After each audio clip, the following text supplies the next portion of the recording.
बिस्मिल्लाहिर्रहमानिर्रहीम। ये problem differential equation के linear differential equation of second order chapter से है। इस तरीके की डिफरेंशियल इक्वेशन को सॉल्व करने के लिए सबसे पहले तो इसको हम जो इसकी सेकंड ऑर्डर के स्टैंडर्ड फार्म है जैसा बनाने के लिए सेकंड ऑर्डर के कोफिशिएंट को 1 बनाने के लिए इसके साथ में जो भी कोफिशिएंट होगा उससे पूरी इक्वेशन को डिवाइड कर देंगे। तो हमारा जो डिफरेंशियल इक्वेशन है इस तरीके से आ जाएगा d2y ओवर dx² प्लस इसमें भी x से डिवाइड करेंगे तो यहाँ पर x से डिवाइड करेंगे तो 1 आ जाएगा और यहाँ पर x से डिवाइड करेंगे तो 2/x आ जाएगा dy ओवर dx। और इस टर्म में जब x से डिवाइड करेंगे तो 2/x आ जाएगा। y इज इक्वल टू यहाँ पर x से डिवाइड करेंगे 3 पावर में से 1 पावर कम हो जाएगी तो 2 पावर आ जाएगी। इस इक्वेशन को इक्वेशन नंबर 1 डाल दें और इस डिफरेंशियल इक्वेशन को यानी जो स्टैंडर्ड फार्म में आ चुकी है उसको सॉल्व करने के लिए हमारे पास कई मेथड होते हैं। तो उसको हम लोग स्टेप बाय स्टेप यानी अप्लाई करते हैं। सबसे पहला जो मेथड होता है method of solution using a non integral, यानी नॉन इंटीग्रल का यूज़ करते हुए फिर हम वो नॉन इंटीग्रल कैसे निकालेंगे वो इस क्वेश्चन में हमें देखने को मिल जाएगा। जब वो हमें पता चल जाता है तो हम उसका फिर कंप्लीट सॉल्यूशन निकालते हैं।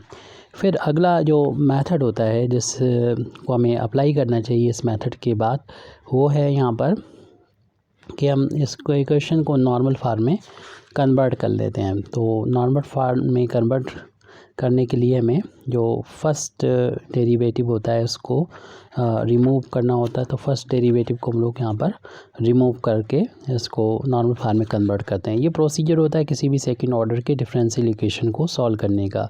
तो हमने अभी बता दिए 2, लेकिन अगर जो हम बता रहे हैं इस तरीके से जो फेल होते जा रहे हैं अप्लाई यानी इसे नहीं कर सकेंगे तो फिर हम अगला मेथड देखेंगे वो होगा next third solution by changing independent variable. तो हम जो इंडिपेंडेंट वेरिएबल होता है जैसे कि जो यहाँ पर हम देख रहे हैं डिफरेंशियल इक्वेशन में y यहाँ पर डिपेंडेंट वेरिएबल है और x यहाँ पर इंडिपेंडेंट वेरिएबल है। तो इंडिपेंडेंट वेरिएबल को चेंज करके भी हम लोग सॉल्यूशन करने की कोशिश करते हैं। अगर ये मेथड भी हमारा फेल हो जाता है तो फिर हम आगे बढ़ते हैं और कभी कभी तो हमसे ये इस मेथड का कहते हैं मेथड ऑफ ऑपरेशनल फैक्टर का भी यूज़ करते हुए हम लोग सॉल्व करते हैं। और कभी तो हमसे कह दिया जाता है कि हमें यूज़ करना है method of variation of parameter, variation of parameter का यूज़ करते हुए में सॉल्व करना है। अगर नहीं बोला है तो हम इसका यूज़ नहीं करते हुए हम अपना इसी प्रोसीजर से अपनी प्रॉब्लम को फिर सॉल्व कर लेते हैं। तो हम जितने भी मेथड है हमने प्रोसीजर उसका बता दिया है। तो इसको जो है यानी शुरुआत जो करेंगे और उसी से हमारी प्रॉब्लम सॉल्व हो जाएगी। तो जिस मेथड का हमने यूज़ करना है यानी method of solution using a non integral. तो नॉन इंटीग्रल एक्चुअल में नॉन नहीं होता है लेकिन हमें नॉन करना होता है, फिर उसके बाद हम अपनी प्रॉब्लम को सॉल्व करते हैं। तो इस डिफरेंशियल इक्वेशन को सॉल्व करने के लिए सबसे पहले तो हमें यहाँ पर हम लिख दे रहे हैं, आपको लिखना नहीं है। सेकंड ऑर्डर का जो डिफरेंशियल इक्वेशन है उसकी स्टैंडर्ड फार्म होती है d2y ओवर dx²। आप डायरेक्ट वैल्यू फाइंड करेंगे p की, q की और r की। हम यहाँ पर इस डिफरेंशियल इक्वेशन की इस जनरल फार्म का जो इक्वेशन है इससे कंपेयर कर देते हैं। तो इसे जब आप कंपेयर करेंगे तो फर्स्ट ऑर्डर का derivative first order differential coefficient है यहाँ पर p है और यहाँ पर 1 - 2/x है। इस तरीके से p की वैल्यू ये हो गई और y को कोफिशिएंट इधर q, यहाँ पर y को कोफिशिएंट -2/x और राइट हैंड साइड में r की वैल्यू x²। तो कंपेयर करने पर हम यहाँ से पी क्यू आर की वैल्यू को फाइंड कर लेंगे, यानी हमें वैल्यू मिल गई। अगले पेज पर हम लिखने जा रहे हैं इसको। तो p की वैल्यू मिल गई 1 - 2/x और q की वैल्यू हमको मिली थी -2/x और r की वैल्यू है x²। ये वैल्यू जब मिल जाएगी तो कई हमारे पास शॉर्टकट फार्मूले होते हैं जो आपको बुक में मिल जाएंगे। यहाँ पर इस क्वेश्चन के लिए बताना ठीक नहीं रहेगा, तो उसका यूज़ करते हुए हम अपने जो कम्प्लीमेंट्री फंक्शन है उसका एक पार्ट फाइंड कर लेंगे। जैसे कि हमने बताया नॉन इंटीग्रल की बात कर रहे थे, वो इससे ही मिलेगा। तो अलग अलग होते हैं लेकिन इस क्वेश्चन के लिए वो 1 - p + q को हम चेक करते हैं कि ये 0 के बराबर होगा तो y यानी y is equal to e की पावर माइनस एक्स, यानी e to the power minus x जो होगा वो कम्प्लीमेंट्री फंक्शन का एक पार्ट होगा। तो ये हमें पता चल रहा है, दिख रहा है सामने कि इतनी वैल्यू 0 के बराबर आ रही है। ये आपको हम चेक करके बता दे रहे हैं। 1 माइनस पी की जगह पर रखना है 1 माइनस का 2/x और q है ये -2/x। जब ब्रैकेट ओपन करेंगे तो 1 माइनस हो जाएगा और प्लस का हो जाएगा 2/x और ये प्लस माइनस माइनस हो जाएंगे और देख रहे हैं सामने सामने ये हमारा कैंसिल हो जाएगा, कम्प्लीटली 0 आ जाएगा। यानी जब 1 माइनस पी प्लस q की वैल्यू 0 हो जाती है, ऐसे कई फार्मूले हैं तो आपको एक लिस्ट मिल जाएगी, एक टेबल मिल जाएगी, उसको एक नज़र डाल लेंगे तो आसानी से याद हो जाएगा। तो अब यहाँ से अगर ये वैल्यू 0 के बराबर हम देख रहे हैं कि मिल रही है हमको, अगर 0 के बराबर ये आ रही वैल्यू तो यहाँ से हम कह सकते हैं y is equal to e to the power minus x is part of complementary function. तो इस तरीके से हम यहाँ पर यह पता चल गया कि इस डिफरेंशियल इक्वेशन के जो कम्प्लीमेंट्री फंक्शन है उसका एक पार्ट जो है वो हमें मिल चुका है e to the power minus x. तो फिर कंप्लीट सॉल्यूशन को फाइंड करने के लिए हमें कुछ लेट करना होता है, या कह सकते हैं कि हमें डिफरेंशियल इक्वेशन जो 1 है उसमें पुट करना होगा। तो पुट कर लेते हैं y इज इक्वल टू, एक तो आपने ये निकाला है वो रखते हैं e to the power minus x, साथ में जो y का जो रोल है यानी डिपेंडेंट वेरिएबल वो अब v अदा करेगा, तो v यहाँ पर मल्टीप्लाई कर लेते हैं। इस वैल्यू जैसे ही हमें मिल जाएगी v की वैल्यू, हमारा कंप्लीट ये सोल्यूशन हमको मिल जाएगा। तो अगर हम y की वैल्यू इतनी रखते हैं तो हमें इक्वेशन नंबर 1 में dy/dx भी रखना होगा। तो सच दैट यानी डिफ्रेंशिएट कर लेंगे इसको x के रिस्पेक्ट में। तो first function as it differentiation of second plus second function as it differentiation first. E to the power x की पावर x होता है, लेकिन जो x नहीं है माइनस एक्स है तो माइनस एक्स का करेंगे तो माइनस का 1 आ जाएगा x के रिस्पेक्ट में डिफ्रेंशिएशन। ये माइनस हम यहाँ पर शुरू में लिख देंगे, इस तरीके से हमें वैल्यू मिल जाएगी जो से फर्स्ट ऑर्डर का डेरिवेटिव है dy/dx डिफरेंशियल कोएफिशिएंट, उसकी वैल्यू मिल रही है e to the power minus x dv/dx और ये माइनस का हो जाएगा यहाँ पर e to the power minus x into यहाँ पर लिख सकते हैं v, क्योंकि हमने इसको पहले लिख दिया और v को यहाँ पर बाद में लिखा है, क्योंकि हमें ये वैल्यू जो है इक्वेशन नंबर 1 में वहाँ पर जाके पुट करनी होगी। तो इसलिए पहले से इन सभी वैल्यू की हमें तैयारी कर लेनी चाहिए, ताकि इक्वेशन नंबर 1 में जाके वहाँ पर फर्स्ट डेरिवेटिव की वैल्यू पुट कर सकें, यानी इक्वेशन नंबर 1 में। तो इसलिए यहाँ पर से हम ई की पावर माइनस एक्स को भी कॉमन ले लेते हैं, तो बचेगा हमारे पास dv/dx माइनस b बचेगा, ये वैल्यू dy/dx ही रख देंगे। लेकिन हमें देख रहे हैं इक्वेशन नंबर 1 में हमारा सेकंड डेरिवेटिव भी मौजूद है, तो इसलिए हमें इसको दोबारा से डिफ्रेंशिएट करना चाहिए एक्स के रिस्पेक्ट में, ताकि हमें सेकंड डेरिवेटिव मिल जाए d2y/dx² मिल जाए। इसके लिए हमें इसका डिफ्रेंशिएशन करेंगे फर्स्ट सेकंड मानते हुए। First function as e differentiation of second, जब इसका डिफ्रेंशिएशन करने जाएंगे तो इस टर्म का डिफ्रेंशिएशन करना पड़ेगा। इसमें भी 2 टर्म है, तो इसमें फर्स्ट वाले का जब करेंगे तो डिफ्रेंशिएशन एक्स के रिस्पेक्ट में d2v/dx² आ जाएगा और इसका डिफ्रेंशिएशन जो होगा dv/dx आ जाएगा, तो हमने कर दिया है।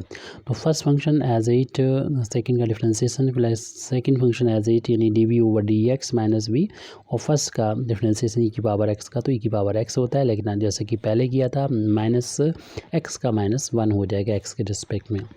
इन दोनों में से पहले तो माइनस को यहाँ पर लेके आते हैं, तो ये बचेगा ई की पावर एक्स माइनस एक्स और ये बचा हुआ है d2v/dx² प्लस सॉरी माइनस का साइन है वो लगा देंगे dv/dx, और इस माइनस की वजह से ये प्लस माइनस में कन्वर्ट हो जाएगा और बचा है हमारे पास dv/dx minus b e to the power minus x. इन दोनों में से ई की पावर माइनस एक्स को यहाँ पर हम बाहर कॉमन ले रहे हैं, तो हमारे पास ये बचेगा पहला ब्रैकेट यानी d2v/dx² माइनस dv/dx, और फिर माइनस के बाद दूसरा ब्रैकेट ये बचेगा, ये dv/dx माइनस b है, ब्रैकेट को ओपन कर देंगे तो e to the power minus x और यहाँ पर हो जाएगा ये d two v over d x square minus d v over d x minus d v over d x minus का वी, और ये 2 टाइम्स यहाँ पर हो जाएंगे, तो ये वैल्यू हो जाएगी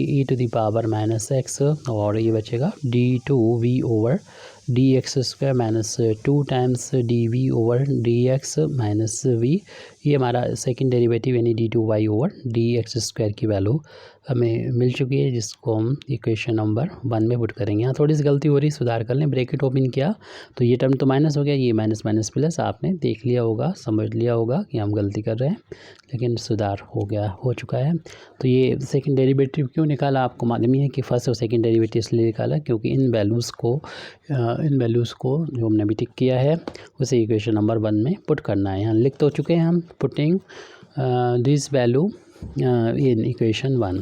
तो लिख देते हैं दोबारा से यहाँ पर कि हमने इतना पुट किया, putting in equation 1। Equation number 1 जो है पीछे आप देख लीजिएगा, वहाँ पर वैल्यू हम यहाँ पर ये वैल्यू रख रहे हैं। तो वहाँ पर सबसे पहले तो सेकंड डेरिवेटिव था जो कि वैल्यू अभी लास्ट में मिली है, वो वैल्यू यहाँ पर नोट कर देंगे, e to the power minus x और ई की पावर माइनस एक्स, और ये सेकंड डेरिवेटिव यानी d two v over d x square minus 2 times d v over d x plus का बी।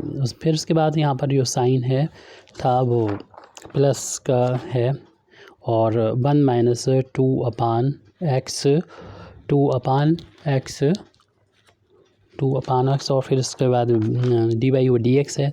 तो d y over d x की value जो है, तो d y over d x की वैल्यू अभी जो फाइन की थी वो यहाँ पर लिख लेते हैं। तो ये है e to the power minus x, पीछे देख लीजिएगा, ई की पावर माइनस एक्स, और ये है d v over d x minus b. और फिर इसके बाद हमें यहाँ पर माइनस का 2 अपान एक्स ये वाला टर्म है, उसको भी लिख देंगे 2 अपान एक्स, और v की जो वैल्यू हमने यहाँ पर ली थी वो लिख देंगे, जो कि ई की power minus x into v था। और इसके बाद राइट हैंड साइड में जो था वो एक्स स्क्वायर था, उस एक्स स्क्वायर को भी यहाँ पर नोट कर देंगे, तो इजिकल टू ये हो जाएगा एक्स स्क्वायर। अब यहाँ पर इस इक्वेशन को थोड़ा और सिंप्लीफाई करने के लिए देख रहे हैं कि पावर माइनस एक्स सभी में कॉमन आ रहा है, तो इसमें से कॉमन ले लें या ई की पावर एक्स से मल्टीप्लाई कर दें ताकि ये ख़त्म हो जाए। तो पहले ई की पावर माइनस एक्स को हम यहाँ पर कॉमन ले लेते हैं, तो हमारे पास बचेगा ये, यानी second derivative d two v over d x square minus 2 times d v over d x plus v, plus 1 minus 2 upon x d v over d x minus v, और minus 2 upon x into v. Right hand side में x square है, और इसको अगर हम minus power है इसको plus करना है तो उसको उधर ले जाएंगे, तो ये वैल्यू हमको मिलेगी, क्या मिलेगी, सेकंड डेरिवेटिव है यहाँ पर d two v over d x square minus 2 times d v over d x plus v, और प्लस का 1 minus 2 upon x d v over d x minus v, और फिर उसके बाद हमको यहाँ पर ये मिल रहा है 2 अपान एक्स वी। ब्रैकेट में जो वैल्यू है वही हमने यहाँ पर लिखी है, और क्योंकि ई की पावर एक्स को हम राइट हैंड साइड में पहुँचा रहे हैं तो ये डिवाइड यानी कर रहे हैं, तो ई की पावर माइनस एक्स से ऊपर जाएगा तो प्लस हो जाएगा। और फिलहाल ये जो ब्रैकेट्स थे उनको हमें ओपन कर लेना चाहिए, यानी ये वाला ब्रैकेट है और सारे ब्रैकेट ओपन करके वैसे सिंपलीफाई करना है हमको, और ब्रैकेट ओपन ना करते हुए कोएफिशिएंट को कलेक्ट कर लें तो वो हमारे लिए बेहतर रहेगा। तो ये सेकंड डेरिवेटिव है, इसको एज इट लिख दिए क्योंकि इसका तो एक ही टर्म है d two v over d x square. D v over d x के कई टर्म नज़र आ रहे हैं, यानी 2 टर्म हैं, तो इसको आप लिख देंगे कोएफिशिएंट के साथ, यानी d v over d x का कोएफिशिएंट यहाँ पर -2 है, फिर प्लस का निशान लगा दें। फिर जब इस ब्रैकेट में इस पूरी वैल्यू का जब मल्टीप्लाई इन दोनों टर्म में होगा, जब इस वाले टर्म में होगा यानी d v over d x में होगा, तो d v over d x का कोएफिशिएंट आ जाएगा 1 माइनस का 2 अपान एक्स, बस 2 ही टर्म थे और इसलिए ब्रैकेट लगा के dv/dx का यहाँ पर मल्टीप्लाई कर दें। फिर हमें v के कोफिशिएंट को देखना चाहिए, तो ब्रैकेट इसी तरीके से लगा के हुए सबसे पहले v को कोफिशिएंट यहाँ पर नहीं लिखा तो 1 होगा ये, और इस ब्रैकेट का इंटू जब यहाँ पर माइनस के v में होगा तो इसका कोफिशिएंट मिल गया माइनस ये वाला, और ये कोफिशिएंट ब्रैकेट में 1 माइनस का 2/x हो गया। और एक टर्म ये भी है जो कि -2/x हमको प्रोवाइड कर रहा है कोफिशिएंट इस v का।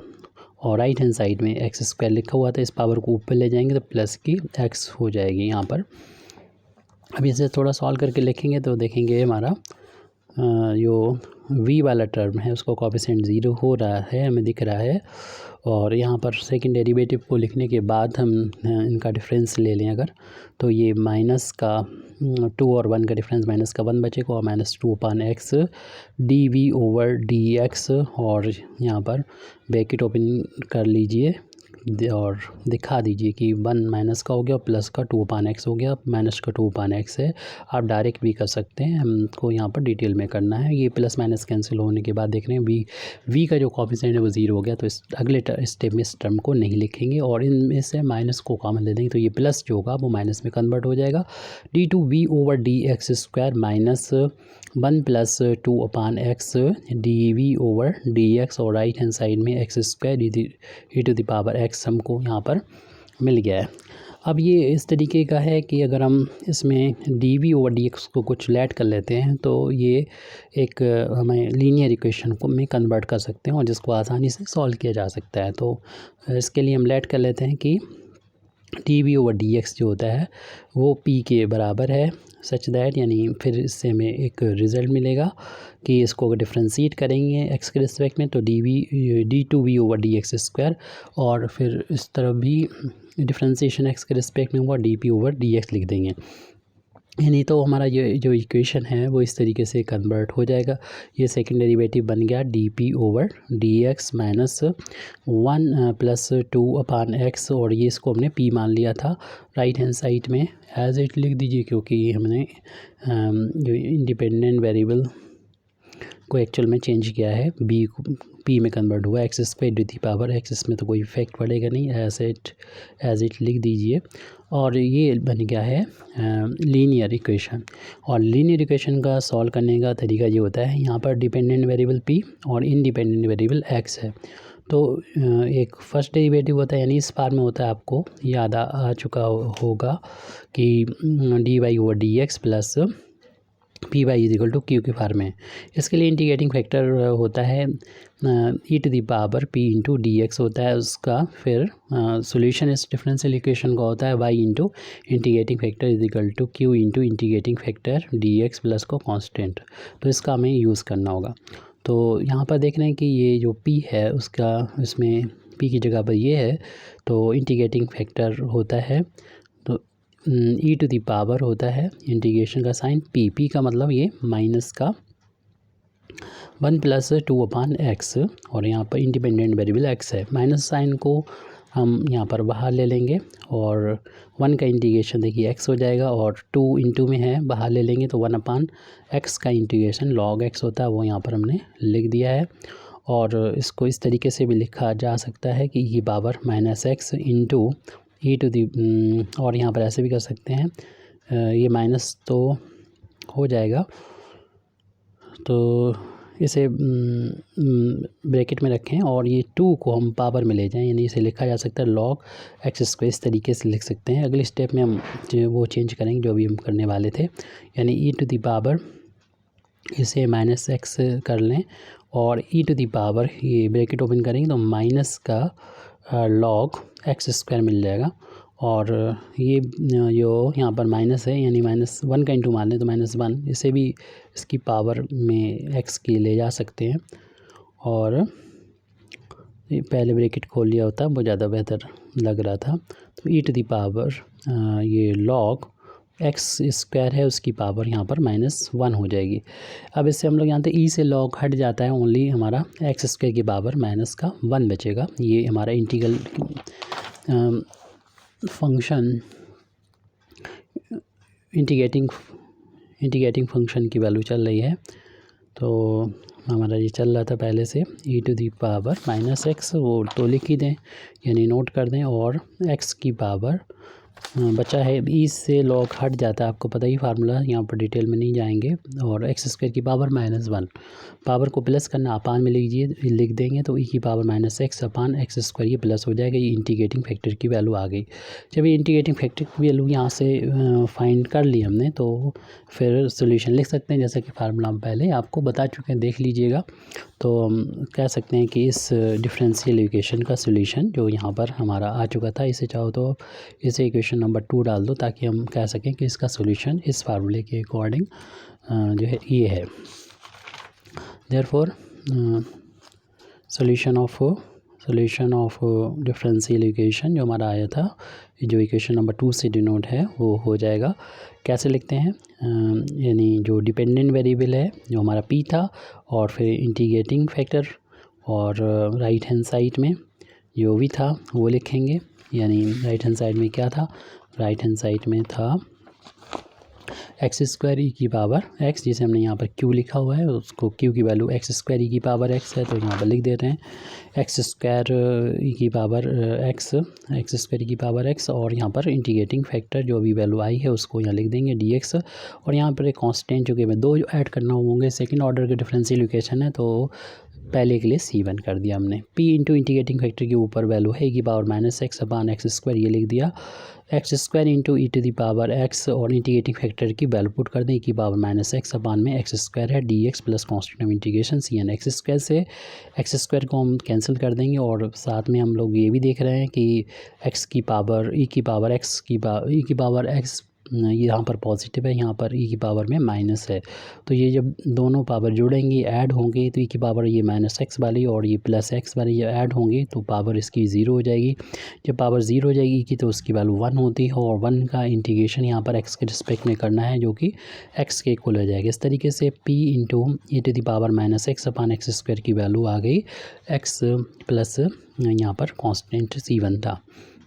अब p की वैल्यू फाइंड करना है, तो उधर सब टर्म को उधर पहुंचा देंगे, मींस एक्स स्क्वायर से पहले मल्टीप्लाई कर दें, तो मिलेगा p ई की power minus x is equal to x square से दोनों मल्टीप्लाई करेंगे तो एक्स क्यूब प्लस का c1 इंटू एक्स स्क्वायर हो जाएगा। अब यहाँ से ई की पावर एक्स को उधर ले जाएंगे, तो ई की पावर एक्स यहाँ पर अपान में आएगा, लेकिन ऊपर ले जाएंगे तो प्लस ई की पावर एक्स हो जाएगा, तो p is equal to e to the power जो माइनस एक्स से डिवाइड हो रहा था प्लस एक्स बन जाएगा। जब हम इसको उधर ले जाएंगे, आप समझते हैं इस बात को, x cube plus c1 x square, तो p की वैल्यू आ गई। अब p जो है यहाँ पर आया, लेकिन एक्चुअल में p जो है हमारा अपनी तरफ से ये माना हुआ है, इसकी वैल्यू को हमें वापस भी करना होगा, तो इसकी वैल्यू को हम लोग वापस कर देंगे, क्योंकि p जो था एक्चुअल में वो dv ओवर dx था, तो dv ओवर dx था, और यहाँ पर वेरिएबल जो है वो सेपरेट हैं, यानी राइट हैंड साइड में x का ही फंक्शन है, तो आप दोनों तरफ इंटीग्रेट करके भी हम लोग आसानी से v की वैल्यू यहाँ पर निकाल सकते हैं, यानी ऑन इंटीग्रेटिंग कर दें या dx उधर लेके तब इंटीग्रेट करें, एक ही बात है। तो ऑन इंटीग्रेटिंग तो इंटीग्रेट करेंगे, और ये यहाँ पर विद रिस्पेक्ट टू x भी कर दें, तो ये dx हट के ओनली v बचेगा, और यहाँ पर इंटीग्रेशन करेंगे तो ये दो अलग अलग टर्म हो जाएंगे। इसका इंटू जब यहाँ होगा तो ये मिलेगा x cube e to the power x का इंटीग्रेशन अलग कर लें, और c1 इंटू में है कांस्टेंट बाहर हो जाएगा, और एक्स स्क्वायर का अलग इंटीग्रेशन हो जाएगा, और हमें इंटीग्रेशन जब कंप्लीट जब हो जाएगा तो हमें इंटीग्रेशन कांस्टेंट c2 भी ऐड कर देंगे, तो v की वैल्यू जो हमने कहा था शुरुआत में हमें मालूम करना है वो पता हो जाएगी। यहाँ पर जो कि एक्सपोनेंशियल है और ट्रिग्नोमेट्री है, तो उसमें एक्सपोनेंशियल है और अलजेब्रिक को फर्स्ट और एक्सपोनेंशियल को सेकंड फंक्शन मान के इसको इंटीग्रेशन बाय पार्ट्स कर देंगे। यानी first function as it integration of second e की पावर एक्स का इंटीग्रेशन ई की पावर एक्स होता है, थोड़ा सा डायरेक्ट कर रहे हैं, माइनस फर्स्ट फंक्शन का डिफ्रेंसिएशन जो कि 3x स्क्वायर हो जाएगा, सेकंड का इंटीग्रेशन ई की पावर एक्स हो जाएगा, और इन दोनों के मल्टीप्लिकेशन का इंटीग्रेशन। ये तो इसका इंटीग्रेशन आ गया, इंटीग्रेशन बाई पार्ट्स का फार्मूला इस्तेमाल किया है, c1 बाहर ले लें। इसका इंटीग्रेशन करेंगे तो आपको मालूम है एक पावर बढ़ जाती है, यानी यहाँ पर देखिए एक गलती हो रही है, क्योंकि ब्रैकेट हमने जब ओपन किया था तो ई की बार एक्स को दोनों टर्म में इंटू करना था, हमने एक में ही कर दिया, इसमें नहीं किया, तो यहाँ से हमें कट करना होगा। ई की बार एक्स का यहाँ पर मल्टीप्लाई हम लोग मान लेते हैं, की पावर एक्स का मल्टीप्लाई। तो यहाँ पर भी हमें वही करना होगा, इंटीग्रेशन बाई पार्ट्स, यानी फर्स्ट फंक्शन इससे और सेकंड इससे मानेंगे। c1 तो बाहर रख लीजिए और यहाँ पर फर्स्ट फंक्शन एज इट यानी एक्स स्क्वायर ऐसे रख देंगे। सेकंड फंक्शन का इंटीग्रेशन माइनस फर्स्ट फंक्शन का डिफरेंशिएशन यानी एक्स स्क्वायर का 2x और सेकंड फंक्शन का इंटीग्रेशन और दोनों का मल्टीप्लिकेशन का इंटीग्रेशन। यहाँ तक इंटीग्रेशन हो गया। प्लस कांस्टेंट c2 है जो चल रहा था पहले से, उसको यहाँ पर हमने लिख दिया, आपको नज़र आ रहा होगा। अब थोड़ा सा इंटीग्रेशन करना इनमें बाकी रह गया, तो उसको भी कंप्लीट कर लें। आप पीछे देख लीजिएगा। तो v इज इक्वल टू मिला x cube e to the power x है, -3 इंटू में है कांस्टेंट है, बाहर ले लेंगे। अच्छा, यहाँ पर अगर हम इंटीग्रेशन इसका ना करते तो ये दोनों टर्म मिल जाते, तो इंटीग्रेशन हम इसका वापस कर देते, यानी इस टर्म को इंटीग्रेट अगर ना करें तो ये लाइक टर्म हो जाएंगे। ये टर्म और ये टर्म दोनों एक जैसे हैं, तो इंटीग्रेशन हमें नहीं करना चाहिए था, इसको एज इट लिख देना चाहिए था। तो अब लिख दे रहे हैं इसको हम, इस वैल्यू को ना लिखते हुए इस वैल्यू को वापस कर दे रहे हैं। तो आप इसे लिखिएगा नहीं। तो 3 को बाहर कर लें, कोफिशिएंट कांस्टेंट है और बचा हमारे पास x square e to the power x d x plus वो वैल्यू वापस कर दी जो पहले थी c1, यानी यहाँ पर x square e to the power x ऐसे लिख दिया हमने dx और प्लस का c2 था। तो ये चूँकि एक जैसे टर्म है तो इनमें से हम इन दोनों को कॉमन ले रहे हैं और फिर इंटीग्रेशन तो करना है, लेकिन फिर बार बार हमें ये काम नहीं करना पड़ेगा। ऐसा नहीं कि इसी मेथड का ही अब यूज़ करें। अब जब इतना कॉमन ले लेंगे तो हमारे पास -3 तो यहाँ बचेगा और प्लस का c1 ये बचेगा जो हमने इतना कॉमन ले लिया। अब ज़रूरी नहीं कि कॉमन लें, आप जैसा अभी चल रहा था वैसा भी चलते रहेंगे। बस ये है कि आपको एक काम 2 बार करना पड़ेगा। बात समझ में आ गई होगी। तो जैसे कि अभी कर रहे थे वही हमें करना होगा। फर्स्ट इसे मान लें, सेकंड इसे मान लें। v is equal to x cube e to the power x, वो नज़र पड़ गई इसलिए ऐसा हमने कर लिया, कॉमन ले लिया। c1 माइनस का 3 और यहाँ पर first function as it, second function का इंटीग्रेशन, फार्मूला लगा रहे हैं इंटीग्रेशन बाई पार्ट का। First function as it integration of second e की बार एक्स का इंटीग्रेशन ई की बार एक्स होता है, फिर फार्मूला में माइनस होता है और फर्स्ट फंक्शन का डिफरेंशिएशन करना होता है, सेकंड फंक्शन का इंटीग्रेशन करना होता है, दोनों के मल्टीप्लिकेशन का इंटीग्रेशन करना होता है। c2 लास्ट में लिखा है, एज इट लिख दीजिए। बस इसको थोड़ा सा सॉल्व करना रह गया। v is equal to x cube e to the power x plus का c1 माइनस का 3 और x square e to the power x minus यहाँ से 2 को बाहर लिख लेंगे और हमारे पास जो बचेगा only x e to the power x d x हो जाएगा प्लस का c2। तो v इज इक्वल टू हो गया x cube e to the power x plus का c1 माइनस का 3, यहाँ पर x square e to the power x minus 2 into, इसमें फर्स्ट और इसको सेकंड मान लेंगे। First function as it integration of second करना होगा। ई की पावर एक्स का इंटीग्रेशन हम लोग जानते हैं ई की पावर एक्स होता है, माइनस फर्स्ट फंक्शन जो कि एक्स है इसका डिफरेंशिएशन 1 होता है और ई की पावर एक्स का ई की पावर एक्स इंटीग्रेशन होता है और इन दोनों का मल्टीप्लिकेशन का इंटीग्रेशन करना होगा। ये ब्रैकेट कर्ली वाला ब्रैकेट क्लोज कर दिया, फिर ये स्क्वायर ब्रैकेट क्लोज कर दिया, प्लस का c2 लास्ट में है वो यहाँ पर हमने लिख दिया है। ये v की वैल्यू चली आ रही है x cube e to the power x plus का c1 माइनस का 3 और यहाँ पर x square e to the power x है माइनस इस ब्रैकेट कर्ली ब्रैकेट को यहाँ पर ओपन अगर कर देंगे तो 2 का अंदर इंटू हो जाएगा, तो 2x e to the power x हो गया और ये माइनस माइनस हो जाएगा, प्लस का हो जाएगा, 2 आ जाएगा और यहाँ पर जो बचा है 1 और ई की पावर एक्स का इंटू ई की पावर एक्स बचा हुआ है जिसमें हमें इंटीग्रेशन इसका करना होगा। प्लस का c2 है, इधर लिख दीजिए। तो ये वैल्यू चल रही v की, तो v is equal to x cube e to the power x plus c1 minus का 3 x square e to the power x minus 2x e to the power x plus का 2 e की power x का integration e की power x होता है plus का c2 और इस पूरे ब्रैकेट में हम देख रहे हैं कि ई की पावर एक्स तीनों टर्म में है, यहाँ पर कॉमन भी ले सकते हैं ई की पावर एक्स को। तो v की वैल्यू मिल गई हमें एक्स क्यू ई की power x plus c1 minus का 3 ई की पावर एक्स को हमने कॉमन लिया तो बचेगा एक्स स्क्वायर माइनस का 2x प्लस का 2 प्लस का c2। अब यहाँ पर इन दोनों टर्म में से भी हमें ई की पावर एक्स को कॉमन मिल रहा है, तो ई की पावर एक्स को हम यहाँ से कॉमन ले लेते हैं। तो हमारे पास बचेगा ब्रैकेट में एक्स क्यू बचेगा, फिर बचेगा ये c1 माइनस का 3 ब्रैकेट में और नेक्स्ट ब्रैकेट है x square minus 2x plus 2 का ब्रैकेट क्लोज, यहाँ पर ये c2 की वैल्यू। अब हमें अपना जो कंप्लीट सॉल्यूशन है वो लिखना है, अपनी डिफरेंशियल इक्वेशन जो दे रखी है उसका। तो दी कंप्लीट सॉल्यूशन इज़, जैसे कि हमने शुरुआत में ही मान लिया था complete solution y is equal to, ये माना था हम लोगों ने e⁻⁻x इंटू वी, यानी कम्प्लीमेंट्री फंक्शन का ये पार्ट तो पता हो गया, दूसरा पार्ट क्या होगा वो हमने फाइंड कर लिया, तो यहाँ पर रखना होता है, ये हमारा कंप्लीट सोल्यूशन है। यानी e⁻⁻x इंटू वी की वैल्यू यहाँ पर रख देंगे e⁻⁻x, और v की वैल्यू जो है एक बड़े से ब्रैकेट में रखेंगे। तो इसमें ये x था वो लिख दें, इस जो स्क्वायर ब्रैकेट है इसे कर्ली में कन्वर्ट कर लें, क्योंकि हमने स्क्वायर ब्रैकेट लिख दिया है। x³ प्लस का यहाँ पर c1 माइनस का 3 और x² माइनस 2x प्लस का 2 है, कर्ली ब्रैकेट क्लोज, फिर यहाँ पर c2 है, और इस ब्रैकेट को क्लोज हमने कर ही दिया है, और ये v की वैल्यू यहाँ c2 तक ख़त्म हो रही है, तो यहाँ पर पूरा ब्रैकेट क्लोज़ कर देंगे। अब हम इस ब्रैकेट को ओपन करेंगे और इतना भी छोड़ सकते हैं, या इसका इंटू करेंगे e की पावर, यहाँ पर देखिए 2 टर्म है, प्लस का साइन यहाँ पर है, तो ये तो पूरा चूँकि मल्टीप्लाई में है तो एक टर्म हो गया इस कर्ली ब्रैकेट और e की पावर x, तो इसका इंटू इसमें होगा और c2 में होगा। तो e की पावर x का इंटू हमने माइनस x का इंटू इसमें करेंगे e की पावर x, और ये यहाँ से कर्ली ब्रैकेट शुरू हो जाता है x³, बाकी ब्रैकेट के अंदर कितने टर्म है उससे हमें मतलब नहीं है, x² माइनस 2x प्लस का 2, और फिर उसके बाद जैसे ब्रैकेट क्लोज नेक्स्ट टर्म शुरू हो रहा है जिसमें